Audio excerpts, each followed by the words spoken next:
यमराज ने भावुक होकर बताया कि पुत्र कैसा होना चाहिए जो ज्योतिष शास्त्र के अनुसार अपनी मां को न केवल दीर्घायु प्रदान करे बल्कि उसके जीवन को सुख शांति और प्रेम से भर दे। उन्होंने कहा, पुत्र वह नहीं जो केवल नाम का वारिस बने, बल्कि वह हो जो अपनी मां की हर खुशी और उसके जीवन के हर पल का संरक्षक बने। ऐसा पुत्र जो अपनी मां के जीवन का आधार बने और उसके लिए हर परिस्थिति में संबल बनकर खड़ा रहे। यमराज ने अपने गहन अनुभव और ज्योतिष शास्त्र के आधार पर समझाया कि पुत्र और मां के बीच का संबंध केवल जैविक नहीं बल्कि आध्यात्मिक और ज्योतिषीय कारकों से गहराई से जुड़ा होता है। उन्होंने कहा, ज्योतिष शास्त्र के अनुसार पुत्र की कुंडली में ग्रहों की स्थिति यह तय करती है कि वह अपनी मां के जीवन पर कैसा प्रभाव डालेगा। जब पुत्र के ग्रह शुभ और संतुलित होते हैं तो वह अपनी मां के लिए वरदान बनता है, लेकिन जब ग्रह अशुभ हों तो वह मां के लिए कठिनाइयों का कारण भी बन सकता है। इसलिए पुत्र का जन्म और उसका जीवन मां के लिए एक गहन जिम्मेदारी होती है। चंद्रमा और मां पुत्र का संबंध। प्रिय दोस्तों, आपसे हाथ जोड़कर निवेदन है कि यदि आपने अभी तक हमारे चैनल को सब्सक्राइब नहीं किया है तो कृपया सब्सक्राइब अवश्य करें। आपका समर्थन हमारे लिए बहुत मायने रखता है। यह चैनल आपके लिए खास जानकारी, मनोरंजन और प्रेरणादायक सामग्री लेकर आता है जिसे आप जरूर पसंद करेंगे। साथ ही इस वीडियो को लाइक करें और अपने बहुमूल्य सुझाव या प्यारा सा कमेंट करना न भूलें। आपकी छोटी सी प्रतिक्रिया हमें बेहतर बनाने और आपके लिए नई और उपयोगी सामग्री लाने की प्रेरणा देती है। आपका सहयोग ही हमारी ताकत है। धन्यवाद। यमराज ने समझाया कि चंद्रमा ज्योतिष शास्त्र में मां का प्रतीक है। उन्होंने कहा, यदि पुत्र की कुंडली में चंद्रमा शुभ और मजबूत स्थिति में हो तो वह अपनी मां के लिए मानसिक शांति और सुख का कारण बनता है। चंद्रमा की शुभता मां और पुत्र के बीच भावनात्मक संबंध को गहरा करती है। ऐसा पुत्र अपनी मां की हर भावना को बिना कहे समझ लेता है। वह मां की खुशी के लिए अपने स्वार्थ को भी त्यागने के लिए तैयार रहता है।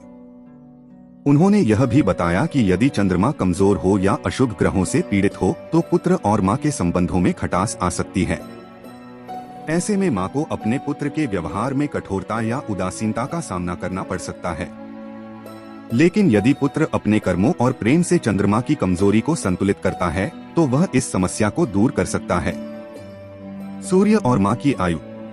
यमराज ने आगे सूर्य का महत्व समझाते हुए कहा, सूर्य पुत्र का पिता के साथ संबंध तो दर्शाता ही है, लेकिन मां के जीवन पर भी इसका बड़ा प्रभाव पड़ता है। यदि पुत्र का सूर्य मजबूत हो तो वह मां के जीवन में शक्ति, ऊर्जा और प्रकाश का संचार करता है। ऐसा पुत्र अपने आत्मविश्वास और नेतृत्व के गुणों से मां के जीवन को हर कठिनाई से बचाता है। वह मां के लिए एक ऐसा आधार बनता है जिस पर वह हर संकट में भरोसा कर सकती है।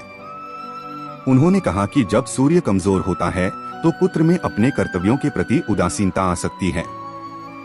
ऐसे पुत्र को अपनी जिम्मेदारियों को समझने और मां के प्रति अपने प्रेम और आदर को कर्मों के माध्यम से व्यक्त करने की जरूरत होती है। मंगल और मां की सुरक्षा। मंगल ग्रह के महत्व को समझाते हुए यमराज ने कहा, मंगल ज्योतिष में शक्ति और साहस का प्रतीक है। यदि पुत्र का मंगल शुभ स्थिति में हो तो वह अपनी मां के लिए एक योद्धा बनता है। वह उसकी हर छोटी बड़ी परेशानी से लड़ने के लिए हमेशा तैयार रहता है।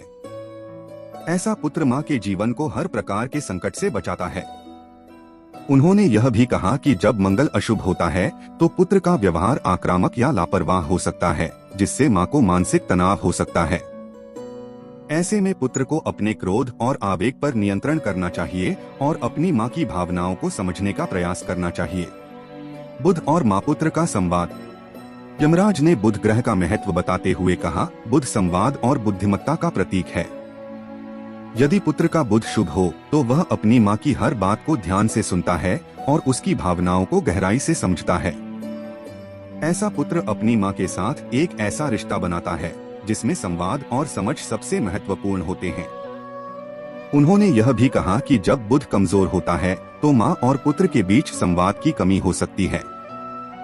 ऐसे में पुत्र को अपनी मां के साथ समय बिताना चाहिए और उसकी भावनाओं को समझने का प्रयास करना चाहिए।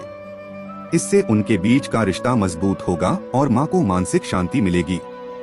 गुरु और मां का आशीर्वाद। यमराज ने गुरु ग्रह के महत्व पर प्रकाश डालते हुए कहा, गुरु पुत्र की नैतिकता, ज्ञान और धर्म का प्रतीक है। यदि गुरु शुभ स्थिति में हो तो पुत्र अपनी माँ के लिए सच्चा मार्गदर्शक और सहारा बनता है। वह अपनी माँ के जीवन को सद्गुणों और आध्यात्मिकता से भर देता है। ऐसा पुत्र अपनी माँ के लिए एक आशीर्वाद की तरह होता है। उन्होंने यह भी बताया कि जब गुरु कमजोर होता है तो पुत्र में अपनी जिम्मेदारियों को लेकर असमंजस हो सकता है। ऐसे में पुत्र को अपनी माँ के प्रति अपने कर्तव्यों को समझने और उन्हें पूरा करने के लिए प्रयास करना चाहिए। शनि और माँ के प्रति जिम्मेदारी। प्रिय दोस्तों, आपसे हाथ जोड़कर निवेदन है कि यदि आपने अभी तक हमारे चैनल को सब्सक्राइब नहीं किया है तो कृपया सब्सक्राइब अवश्य करें। आपका समर्थन हमारे लिए बहुत मायने रखता है। यह चैनल आपके लिए खास जानकारी, मनोरंजन और प्रेरणादायक सामग्री लेकर आता है, जिसे आप जरूर पसंद करेंगे। साथ ही इस वीडियो को लाइक करें और अपने बहुमूल्य सुझाव या प्यारा सा कमेंट करना न भूलें। आपकी छोटी सी प्रतिक्रिया हमें बेहतर बनाने और आपके लिए नई और उपयोगी सामग्री लाने की प्रेरणा देती है। आपका सहयोग ही हमारी ताकत है। धन्यवाद। यमराज ने शनि ग्रह के महत्व को बताते हुए कहा, शनि कर्म और दायित्व का ग्रह है। यदि पुत्र का शनि शुभ हो तो वह अपनी माँ के प्रति अपनी जिम्मेदारियों को गहराई से समझता है। ऐसा पुत्र माँ के जीवन के हर पड़ाव पर उसका सहारा बनता है। उन्होंने यह भी कहा कि जब शनि अशुभ होता है तो पुत्र में आलस्य या अपने कर्तव्यों के प्रति उदासीनता आ सकती है। ऐसे में पुत्र को मेहनत और अनुशासन के माध्यम से शनि के अशुभ प्रभाव को दूर करना चाहिए। उसे अपनी माँ के जीवन को सुखमय बनाने के लिए हर संभव प्रयास करना चाहिए। पुत्र के कर्तव्य और ज्योतिष शास्त्र का संदेश। यमराज ने अपनी बात को गहराई से समझाते हुए कहा, ज्योतिष शास्त्र हमें केवल ग्रहों की स्थिति और उनका प्रभाव नहीं सिखाता, बल्कि यह हमें यह भी सिखाता है कि हम अपने कर्मों से अपने जीवन और अपने प्रियजनों के जीवन को कैसे बेहतर बना सकते हैं। पुत्र को अपने ग्रहों की स्थिति का आभास होना चाहिए, लेकिन उसे यह भी समझना चाहिए कि उसके कर्म और संस्कार ग्रहों से भी अधिक प्रभावी होते हैं। उन्होंने भावुक होकर कहा, पुत्र को अपनी माँ के जीवन में वह सुकून और शांति लानी चाहिए जो उसे हर तनाव और दुख से दूर रखे। ऐसा पुत्र जो अपनी माँ की हर खुशी को अपनी प्राथमिकता बनाए, वही उसकी लंबी आयु और सुख का कारण बन सकता है। यमराज का संदेश स्पष्ट था, पुत्र को अपनी माँ के लिए केवल एक औलाद नहीं, बल्कि उसका सबसे बड़ा सहारा, उसका गर्व और उसकी खुशियों का स्रोत बनना चाहिए। ज्योतिष शास्त्र के अनुसार पुत्र के ग्रह और उसके कर्म दोनों मिलकर उसकी माँ के जीवन को प्रभावित करते हैं। जब पुत्र अपने कर्मों से अपनी माँ के जीवन को सुखमय बनाता है तो वह न केवल अपने धर्म का पालन करता है, बल्कि अपनी माँ के लिए सच्चा वरदान बनता है।